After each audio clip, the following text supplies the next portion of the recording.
It is our prayer that with this exercise and with the intervention of several actors, within the shortest time, we'll be able to overcome this and for the people to be reintegrated to the various communities for them to benefit whatever investment that they've had. Truly, from the interactions, it is clear that the ownership of land is in the hands of the King, the Gbenyiri, and his paramount chiefs, and none. If indeed we are able to restore, then I can tell you that you'll be more than happy to be here and you get more investors if you come here to invest, because peace and absolute peace will be restored. As for the last count, the number of deaths, 31. That is a rough estimate that I have got. Okay. That I can say is around 31. Okay. Right. And so the first interview we played to you was by Akable of TV3, now of TV3, with former Chief Justice Sofia Kufu, who says that the matters, the charges that led to the prima facie, the setting up of the committee, and the whole process, which he describes as a treason trial, was so unnecessary, and that the bar has been set too low for such office holders. It has to be elevated. As far as he's concerned, if the money involved, the issue of the money involved, the $14,000 and the retirement of the interest of 6,000 or so, and the extra money that was sought by the Chief Justice to change her flight from Tanzania to be able to come to Ghana, rest a day, and catch up with the Ghana Bar Association's conference in Cape Coast the next day, which was 75,000 Ghana cedis or so. That all of that, as far as she's concerned, as in Justice Sofia Kufu is concerned, these would normally perhaps attract an auditor's attention, and then the auditor will, flag it, and then you'll be asked to make a refund, and then you refund, and then the matter should end there. But it shouldn't lead to a charge towards removing the Chief Justice. And many have focused on this part of the charge of financial impropriety.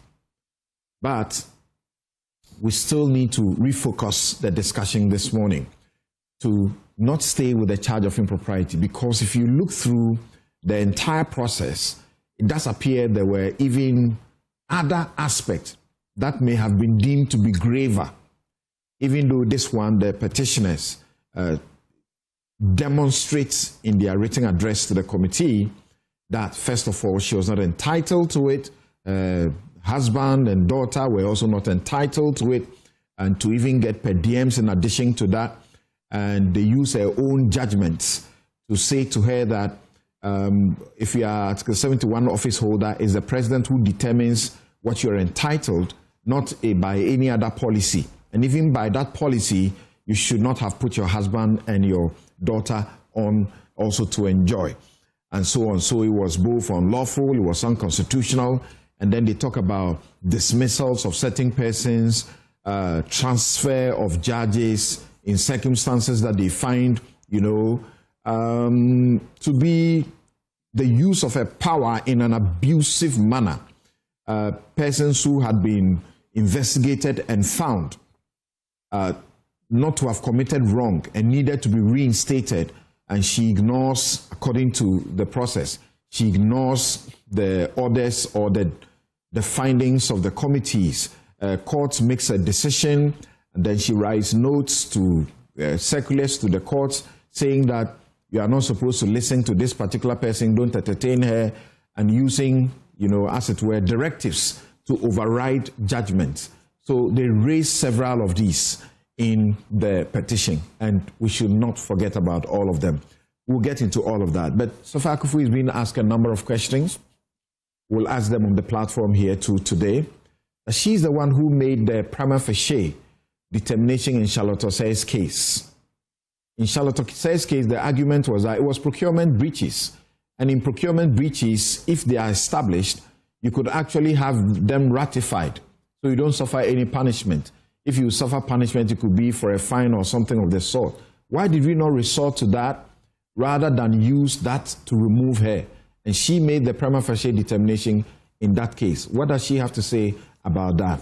Right, but let's begin to canvass this quickly for you. And we have two of the lawyers who were involved in this whole thing. Ni Ayikwe Otu, former Attorney General and lead counsel for the former Chief Justice, joins us this morning. Oliver Barker-Vormawor, Constitutional Rights and Policy Strategy Advisor, Democracy Hub. He was also a lawyer in these matters. He also joins us. We have Inusa Fuseni, former MP Tamale Central, former ranking member, Constitutional, Legal and Parliamentary Affairs Committee of Parliament. In fact, he was a former minister in different portfolios. Nana Ejay Bafo Owa is MP, Menshia South, Vice Chairman, Subsidiary Legislation and Member, Constitutional and Legal Affairs Committee of Parliament. And of course, we have Dr. Mame A.S. Mensah Bonsu, Constitutional Theorist, Associate Professor of Law and Head of Department of the Law and Public Policy at Ashesi University. Right. But before we get into the matter that I suppose many of you are interested in, there's also an issue that's very disturbing. Oliver, welcome to the studio. Thank you. And our guest joining us via Zoom, thank you very much. Let's begin with Isaac Noya. Isaac, very quickly, where are we as far as the Gbenyiri community situation is concerned? The sale of land by a local chief to a developer without the community's buy-in is what led to all of this, we understand, on August 24. And then the chief's son was killed the next day, and the conflicts, erupted. And now we're being told officially that 31 people have been killed, but the residents suggest that there will be more than 200 people who have been killed, 48,000 people displaced, and as we understand, 12 communities across the Sola Tuna Kalba district have been affected. 13,253 have become refugees in Ivory Coast, and as we speak, the government of Ivory Coast is making donations to assist these refugees. Where are we at this point? Isaac. Good morning, Samson. We are currently still observing the exodus of these displaced people. Many of them are women and children from the original place where they first moved to camp, both in Cote d'Ivoire and that of Ghana, somewhere in Sola, Wanchin, and Techimai. I will speak, many of the displaced people, close to 48,000 plus, who were originally at the Sola, registered and based at the Sola camp, have moved out, leaving 1,700. And these figures have been confirmed by the Ghana Red Cross Society, who are actually doing the coalition of all these numbers and then making sure that they put the record outside there. So currently, many of the displaced people have relocated, mostly to Upper West, Bono and Bono East regions. So it's like having stayed in this camp and observed the terrain and then their condition, they have decided to move ahead to other areas so that they can try their best. But we understood that things had calmed down because of the police intervention, national security intervention, NADMO's intervention, MPs who have gone there, the Peace Council, so things have calmed down. Why are people still moving? So the 14,000 who were displaced at a camp, you are saying they are now moving all over the place? Some say, these are people who are very suspicious and then hesitant in terms of their personal safety, because where they stayed originally was not where they were. They were somewhere in the bush and finally emerged into the camp. So having stayed in the camp for some time, they equally observe and then realize that this is where they need to move and the next line of action to able to safeguard their life. You know, once people continue to move, obviously, to them, they will think that all is not well with them where they are. And that is where we're happening now. We all thought that the measures put in place by the security, particularly RESEC, were going to curtail the constant migration of these displaced people and also to stop the killings or shootings in these areas. Exactly. Because just through this. Can you hear me? Yes, yes, I can hear you. Yes. What I'm trying to say is that the security have gone on the ground, Gbenyiri, Calabar, and Solatuna Calabar district, and other communities, and also to Bole. But what we are hearing now, yes, 2 days ago, a gentleman from Uro. Uro is a community, a farming community between Calabar and Tona. There's no light over there. So the gentleman moved on a motorbike to Calabar, tried to charge his phone. He couldn't reach Calabar, and then he was gunned down. The body currently with the police, and we are told when the Tona Calabar District Hospital mortuary is full, we have told they brought the body to the Damago mortuary. So currently, these are the things that will further, heighten the lack of trust of the measures that these people should return from Côte d'Ivoire and also from Techima, Wanchin, and then that of the so people are still moving on the 23rd. People are moving away despite the visible presence of security. Is that what you're saying? Exactly so. If not so, that is why the number from 48,000 has reduced to 1,700. Now, stakeholder originally told that these people have moved back to their communities. But as of yesterday, when we checked from Gbenyiri, there were 34 people. Majority of them are women and children, with some 5 elderly aged men who are in Gbenyiri, I will speak. The security visibility in Gbenyiri and Calabar is very good. That of Sola and other areas like Tona. And if you go to Bole, I think the visit of the IGP did a magic. They deployed additional number of 2 buses, officers full of 2 buses, and other pickups to go and boost the security there. Right. Look, Gbenyiri, by that word, means this is someone's house. That will suggest to me that this is it's a family, it's close knit. So why is the mistrust? If it is just a land matter which the chief sold and they felt they were not consulted or they should have participated in, which is leading to all this, why should it lead to so much mistrust that we are talking about 48,000 people moving away completely from the community? Well, first of all, let me say the 48,000 you are getting are not from one community. The people, which I don't want to identify them by tribe, are mostly or predominantly farmers. And they want to locate to areas where they can have access to in a vast land to cultivate. So Gbenyiri is highly populated by this particular faction. If you go to Calabar, this particular faction, and the chiefs who are there were enslaved by the Bolewura. No, he's the head of the traditional area, and the chiefs are basically not from these factions where the other faction where the conflict has started. It's from the other side. All the chiefs in these communities are going yes because Bolewura, who is the traditional head of the Bola traditional area, have decided to enslave chiefs to able to take care of these people who are not Gonyas. Now, the land, the land that triggered all this thing has to do with a small parcel, a piece of land. It's not up to your full plot. We are told a private developer was trying to work on the land, and the chief of Gbenyiri, the son, moved to ask the gentleman to stop because that land was not part of what he wanted to do. And he made it known to him that he bought the land from the chief. And the other one that's already developed has been with them for some time. So that was where both sides lost their tempers and it led to the fight. It was stopped. They moved to the chief palace. The issue was addressed, but both sides were not all that. One side was not that interested with the results that came out.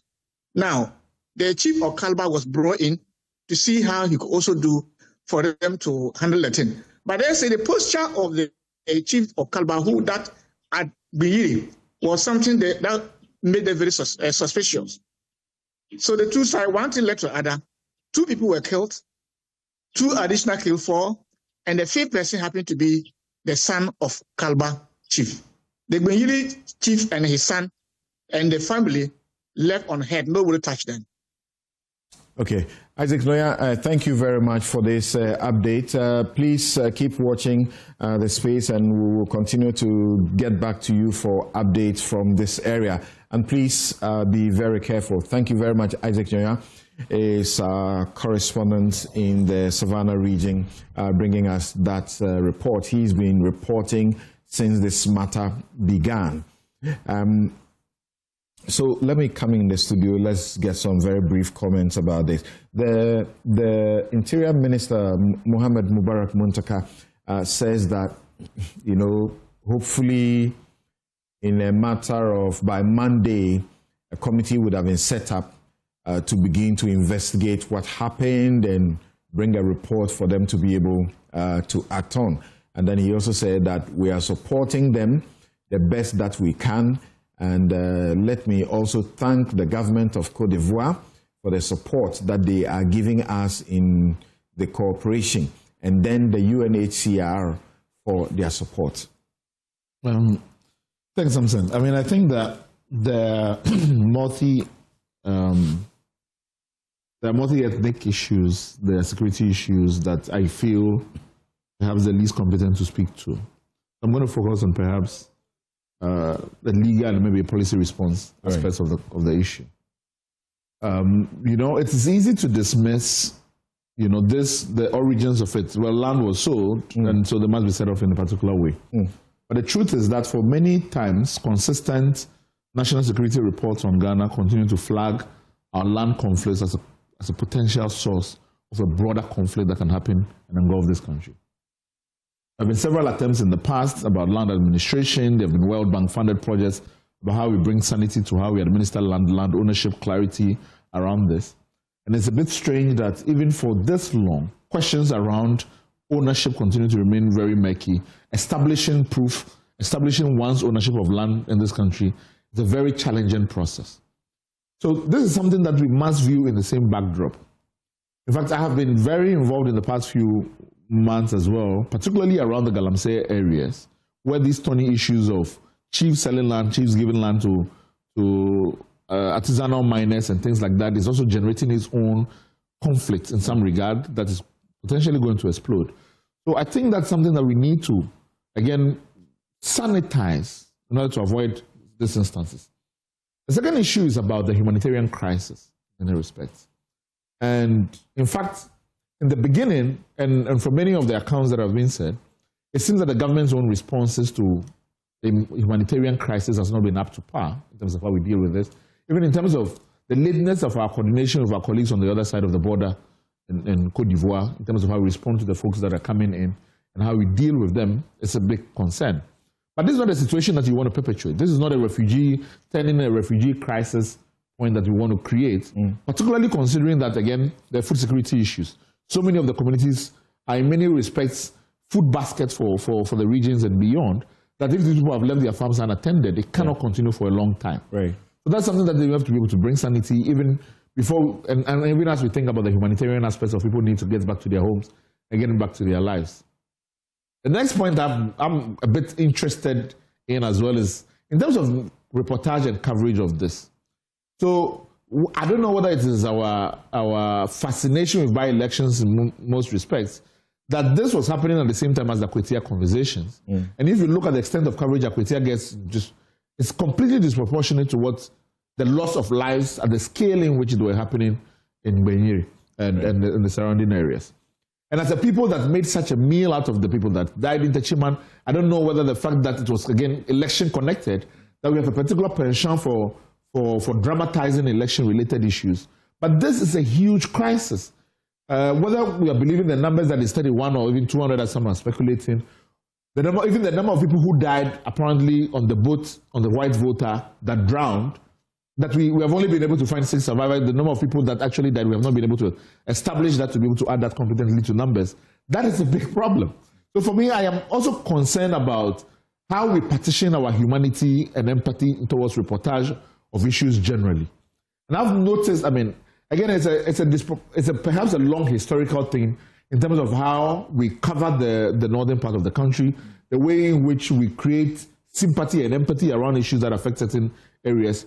It goes all the way down to even the Nanumba and Kukumba issues in which we're reporting it, in which we, even today, the persons who are in policy space make fun of it. Oh, these people were fighting over Guinea fowl or things like that. That is, there's not a lot of humanity in which we report this. There's a disproportionate, of course, media resources in the South as compared to the North and the ways in which we are competent to discuss this. So I do hope that that's something that we discuss. Right. And then finally, the deployment of security forces again, and to look at the number of people that were down in Akwetia for the by-election, and also our inability to bring this immediately and a sense of overwhelming security presence that dissuades people from getting into this issue. Right. Now, I am not in any doubt that overwhelming security presence alone does not solve a conflict.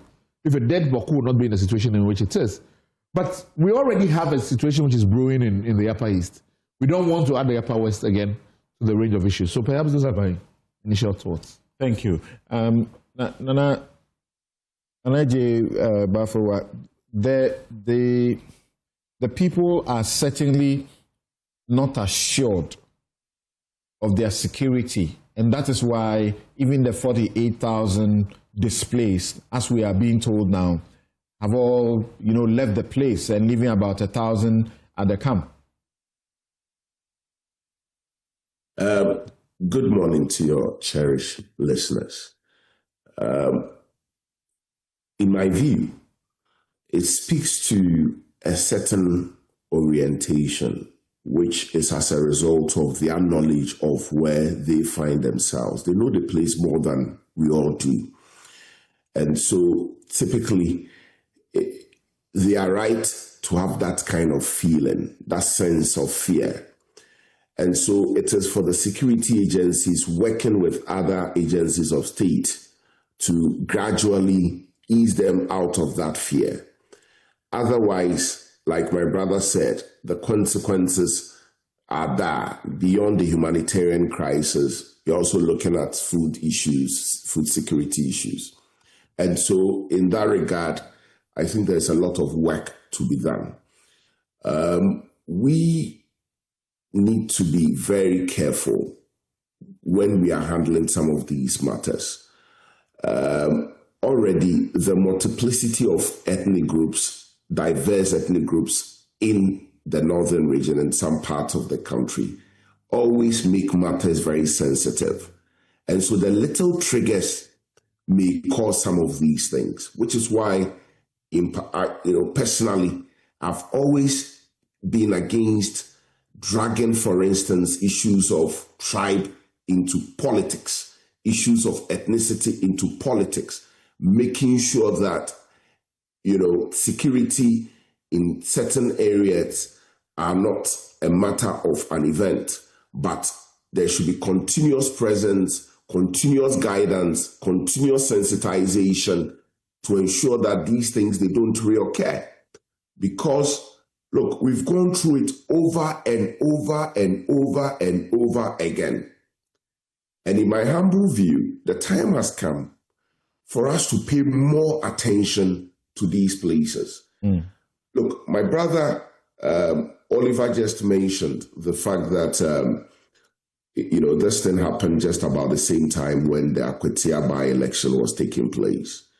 Yet the kind of attention it received was not as significant as the by-elections. He's right. To some extent, it highlights how we pay attention, for instance, to politics to the detriment of various sectors of our national lives. And we need to begin to make sure that, the institutions of state are working and focused on all areas that needs focus or attention, just to reduce some of these conflicts. I mean, looking at the pictures that you are showing on your screen, children displaced, soon they are going to be back in school, but because of this conflict, they cannot go back to school. Right. The farmers, they have also been displaced, like earlier on I mentioned. So the effect is that. And we know this. We know that these are issues that keep coming up. And so as a nation, whilst we always prepare for refugees from other countries, we don't seem prepared to deal with situations like this, even in our own country. And it is very unfortunate. We seem to, concern about others, and not ourselves. Okay. So we need to start paying attention to ourselves, particularly places where these things are prevalent. Right. And then make sure that there's a continuous process to ensure that proper integration is done. People are less sensitive about certain things so that they don't reoccur. Right. Mr. Ekwetu, as a former ambassador, how do you feel about this? That as we speak, the government of Cote d'Ivoire is taking care of 13,000 of our nationals because they don't feel safe in Ghana. Well, thanks for having me. I've listened to the two earlier submissions made by my colleagues. I think that although we got the impression that the whole thing started from a sale of a piece of land, it appears it has wider dimensions, because why are so many other ethnic groups involved in what is happening and shooting and what? Is it a land matter? Is it a chieftaincy dispute? Are there ethnic conflicts between the people living there? Then we may have to roll back and think once again. During the Nkrumah era, we thought that it was too hard on chiefs. And so in our subsequent constitutions, we tried to insulate chiefs by saying that we're now going to give them judicial committees to hear their cases. Yet, if you look at what is happening there, it's a pity that they do not have budgetary support. And so most of the cases are not just, being heard. I have been involved in the Gamanche case. We've gone to the Dodowa, Greater Accra Regional House of Chiefs being a paramount case involving a paramountcy. And almost every time the case is adjourned, there's some reason one way or the other why the chiefs cannot gather. And beneath all this, they tell you that there's no budgetary support. I believe that if we want to really insulate them and tackle chieftaincy matters seriously, then we need to give them the necessary budgetary support to enable them do their work. So what is happening, I believe, is not just a matter of one piece of land that has been sold. I mean, who is shooting who? I don't think I heard it right, but somebody was sitting on a motorbike and they were shot. Who and who are fighting? So apparently this developer already, occupies a part of this land and was seeking to do an extension of his kiosk. A kiosk that he intended to do an extension to it. And the chief's son, came to question him, and then that led to all of this. So that's what I'm saying. It's not that simple. Right. It's just the chief's son says, please, you can't get here because this is not part of what was sold to you. Where did the others come into the fray? Why? Somebody sitting on his motorbike to go and check something and he shot. He was not part. So why all the displacement? What is happening there? I think we need a committee of inquiry to a very serious matter of national importance, that people are dying. And as you rightly pointed out, refugees are being created left and right. And like all the others have said, it will affect the, the food and production in the area. So we just cannot. And of course, where police cannot help, we are told that the military should be brought in.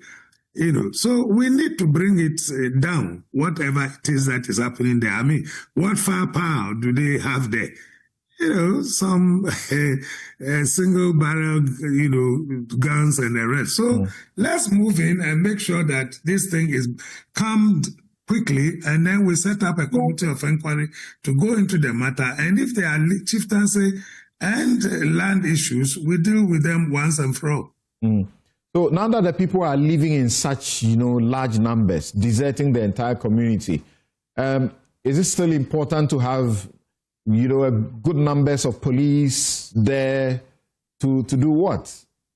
Of course, if they are to stabilize the situation, why not? You have to bring calm to the area first. Give the people confidence that, look, they can be protected by our security agencies. Then, even if you ask them to return, they can return, because some of them may have some stories to tell if a committee is set up. So I still believe that we need to secure the place and bring peace to the area. Right. Thank you very much, the Honorable Ikweotu. We take a quick break here, and when we return, we are going into the removal of Justice Gertrude Arabai-Saba Tokonum and the matters arising from that.